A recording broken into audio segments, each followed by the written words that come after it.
आज के वीडियो में आपको बताने जा रही हूँ कि कैसे पता करें कि सूर्य आपको पीड़ा दे रहे हैं और कैसे मुक्ति पाएं।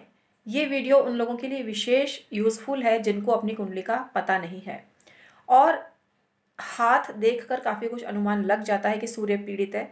विशेष रूप से आज का जो उपाय है, जिनकी हथेली में सूर्य पर्वत पर तिल है, जिनकी हथेली में सूर्य का जो माउंट है वहाँ पर सूर्य रेखा नहीं है, या कोई दोष है, सूर्य पर्वत बहुत ज़्यादा दबा हुआ है, या सूर्य बहुत ज़्यादा उठा हुआ है, पर्वत बहुत ज़्यादा, सभी पर्वतों की तुलना में सूर्य पर्वत बहुत ज़्यादा उठा हुआ है, तो आज का आप ये उपाय कर सकते हैं। इसके अलावा जिनका जन्म किसी भी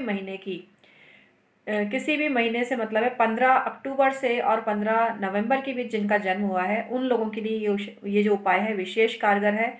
इसके अलावा जिनकी कुंडली में सूर्य शनि दोष है, वो भी इस उपाय को करके लाभान्वित हो सकते हैं। जिनकी कुंडली में सूर्य अष्टम स्थान में है, वो भी ये उपाय कर सकते हैं।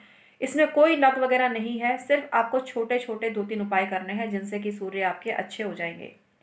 सूर्य अगर अशुभ होते हैं जन्म कुंडली में तो कई तरह की पीड़ाएं देते हैं, लेकिन यहाँ सॉल्यूशन पर बात करते हैं, क्योंकि मैं बहुत सारी वीडियो ऐसी बना चुकी हूँ जिसमें सूर्य कमज़ोर है तो क्या होगा, उच्च के पावर में है तो क्या होगा, अगर सम राशि में है या एक अच्छी स्थिति में तो क्या होगा, ये सब बता चुकी हूँ। फिर भी जिज्ञासा है तो कमेंट में प्लीज़ भेजिएगा, उस पर पुनः जानकारी दूंगी।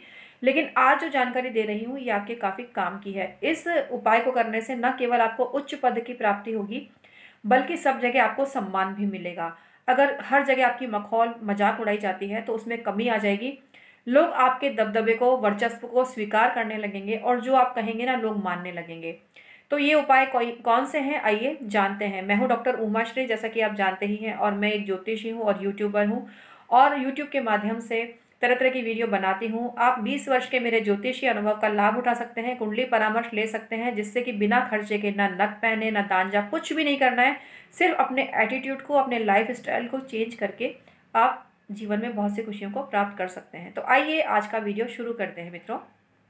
पहली चीज़ सबसे ज़रूरी है, हो सकता है मामूली सी हो, लेकिन आप इसको करके ज़रूर देखना। पहली चीज़ ये है कि आप पिता तुल्य व्यक्तियों का कभी अपमान मत करिए, उनकी कभी हंसी मत उड़ाइए। जैसे कि रास्ते में जा रहे हैं, कोई बुजुर्ग जा रहे हैं और उनके हाथ में भारी थैला है, उनकी हेल्प करिए। किसी बुजुर्ग को लिफ्ट दीजिए, उनको घर तक छोड़िए। कोई गवर्नमेंट अधिकारी हैं तो उनका कभी मजाक मत उड़ाइए, उनसे अच्छे संबंध रखिए। गवर्नमेंट अधिकारी से मतलब कोई उच्च अधिकारी है तो उसका मजाक कोई नहीं उड़ाएगा, लेकिन ऐसा पद जो बहुत उच्च नहीं कहा जा सकता, आर्थिक दृष्टि से वो व्यक्ति कमज़ोर है लेकिन सरकारी कर्मचारी है, ध्यान दीजिएगा, सरकारी कर्मचारी है तो कभी उनका मजाक मत उड़ाइए।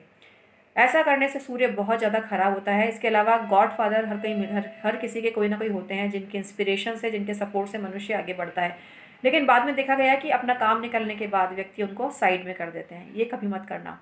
ये करने से आपका सूर्य खराब होता है। बहुत ज़्यादा नमक खाने से बचें। नमक खाने से यश कीर्ति में बाधा उत्पन्न होती है। यदि ये समस्या बहुत ज़्यादा तो नमक खाना कम कर दीजिए, लेकिन अपना रूटीन हेल्थ चेकअप जरूर कराइए। अगर अलाउ है तो ज़रूर खाइए, नहीं तो ये रेमेडी उनके लिए होती है जिनकी कोई हेल्थ इश्यूज़ नहीं है। अब हेल्थ के हिसाब से कोई किसी को नमक कम ज़्यादा खाना पड़ सकता है, तो यहाँ मैं डिस्क्लेमर दे रही हूँ कि अपनी हेल्थ के अकॉर्डिंग ही कोई उपाय करें। अगर आपको सूट नहीं करते हैं तो प्लीज़ मत करिए। इसके अलावा बहुत ज़्यादा बेइज्जती हो रही है, कोई अपमान करे जा रहा है, तो आप संडे का फास्ट चालू कर दीजिए। उसमें नमक बिल्कुल मत खाइए, आप अनाज भी मत खाइए। इसके अलावा जो भी ईटेबल चीज़ें हैं, जो भी खाने योग्य चीज़ें जिनको आप समझते हैं, उनको आप खा सकते हैं। वो अनाज की कैटेगरी में नहीं आना चाहिए। इसके अलावा नमक वाला नहीं होना चाहिए, और नमक भी किसी भी रूप में सेंधा, सादा, काला, कोई भी नमक नहीं होना चाहिए। ये आप जरूर करिए। आदित्य हृदय स्त्रोत का डेली पाठ करना चालू कर दीजिए। गाय को गुड़ खिलाना चालू कर दीजिए। अगर बहते हुए पानी में, जहाँ वैसे गुड़ बहने से तो पानी गंदा होता भी नहीं है, तो एक डली गुड़ की पानी में बहा सकते हैं अगर बहाव वाला स्थान है, या फिर रोटी पर गुड़ रख कर भी गाय को खिला सकते हैं। इतने सारी चीज़ें मैंने आपको बताई, ये कर लीजिए। इसमें कुछ खर्चा नहीं है। अब आप कहेंगे गाय को रोटी देने में, भाई वो तो खर्चा है, लेकिन पुण्य के जो काम होते हैं उनको मैं खर्चे में नहीं गिनती हूँ। खर्चे में ये होता है, आप 1 लाख का स्टोन तो खरीद सकते हैं, लेकिन गाय को रोटी खिलाने में आपको मेहनत लगती है, तो फिर ये आपका भगवान भी कुछ नहीं भला कर सकता। ये फिर आप अपने जिसको बोलते हैं ना, सेल्फ मेड ही है, और जो आपको सही लगे वो करिए। यहाँ जो मैं उपाय बता रही हूँ, इनको रेगुलर आप करते रहिए, फिर देखिएगा फ़र्क कैसे नहीं पड़ता है। अपने जीवन से अगर आप बहुत डिप्रेशन में रहते हैं, सफ़ेद और काले रंग के कपड़े कम कर दीजिए, पर्पल कलर ज़्यादा पहनना चालू कर दीजिए।